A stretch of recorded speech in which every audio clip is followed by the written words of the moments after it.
Hi dears, എല്ലാവർക്കും സുഖമാണല്ലോ. ഇന്നത്തെ നമ്മുടെ റെസിപ്പി ചെനച്ച മാങ്ങ വെച്ചുള്ള അടിപൊളിയായിട്ടുള്ള ഒരു അച്ചാറിൻ്റെ റെസിപ്പിയാണ്.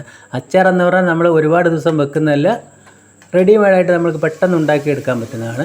അപ്പോൾ വീഡിയോ ഇഷ്ടപ്പെട്ട് കഴിഞ്ഞാൽ ഒന്ന് ലൈക്ക് ചെയ്യണേ. അപ്പോൾ ഞാൻ ഇതേമാതിരി പഴുക്കാറായ മാങ്ങയാണ് എടുത്തിരിക്കുന്നത്. അല്പം പൊട്ടിയതും ഒന്ന് വീണതൊക്കെയാണ്. അപ്പോൾ ഈ വലിപ്പത്തിൽ നമ്മൾ കഷ്ണം കട്ട് ചെയ്തെടുത്തിട്ടുണ്ട്.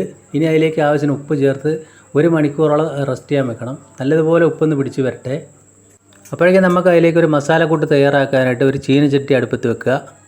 തീ ലോട്ട് മീഡിയം ഫ്ലെയിമിലിട്ടിട്ട് ഒരു 6 വറ്റൽമുളക് ചേർത്ത് കൊടുത്തിട്ടുണ്ട്.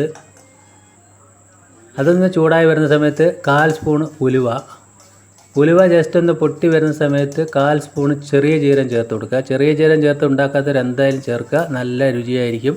ഇനി അതിലേക്ക് 1/4 സ്പൂൺ അളവിൽ കടുകും കൂടി ചേർത്ത് അതുകൂടി ഒന്ന് പൊട്ടി വരുമ്പോൾ ഫ്ലെയിം ഓഫായി കൊടുക്കാം.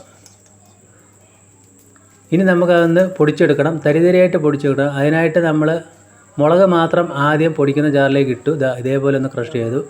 ഇനി ബാക്കി ഐറ്റംസ് കൂടി ഇട്ട് അതൊന്ന് തരിതരിയായിട്ടൊന്ന് പൊടിച്ചെടുക്കുക.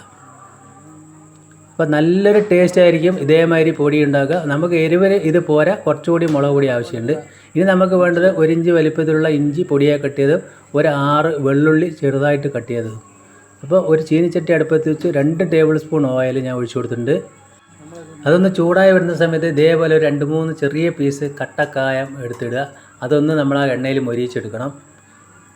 ഇപ്പോൾ കായമൊക്കെ ശരിക്കും ഇതൊന്ന് ഇതേപോലെ ഒന്ന് മൊരിയിക്കുക. ഇനി അത് നമ്മൾ ഒന്ന് പൊടിച്ചെടുത്താൽ മതി, തരിതരായിട്ട് പൊടിച്ചെടുക്കാം. അതേ ഓയിലിൽ തന്നെ നമ്മൾ ഇഞ്ചി ഇട്ട് കൊടുക്കാം, വെള്ളുള്ളി ഇട്ട് കൊടുക്കാം.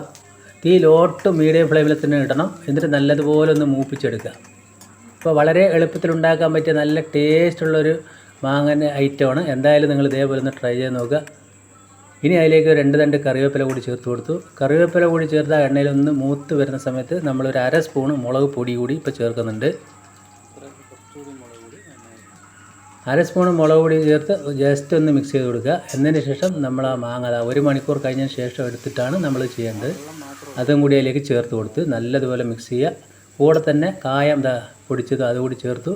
നേരത്തെ പൊടിച്ച് വെച്ച മസാലക്കൂട്ടും അതുകൂടി ചേർത്തു.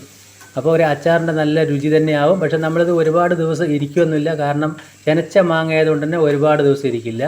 അപ്പോൾ നമ്മൾ വീണ് പോയ മാങ്ങയായാലും ഇത് കളയണ്ട, ഇതേപോലെ ഉണ്ടാക്കി വെച്ച് കഴിഞ്ഞാൽ 2-3 ദിവസമൊക്കെ ഇരിക്കും. പിന്നെ ഫ്രിഡ്ജിൽ വെക്കുകയാണെങ്കിൽ ഒരാഴ്ച വരെ കേടുകൂടാതിരിക്കും.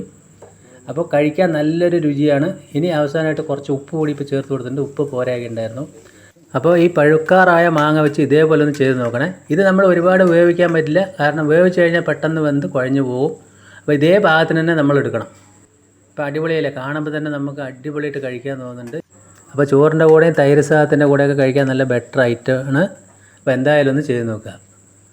അപ്പോൾ എൻ്റെ വീഡിയോ നിങ്ങൾക്ക് എല്ലാവർക്കും ഇഷ്ടപ്പെട്ടെന്ന് വിശ്വസിക്കുന്നു. ഇഷ്ടപ്പെട്ട് കഴിഞ്ഞാൽ ലൈക്ക് ചെയ്യണേ. പിന്നെ ആദ്യമായിട്ട് കാണുന്ന കൂട്ടുകാരൊന്ന് സബ്സ്ക്രൈബ് ചെയ്യണേ.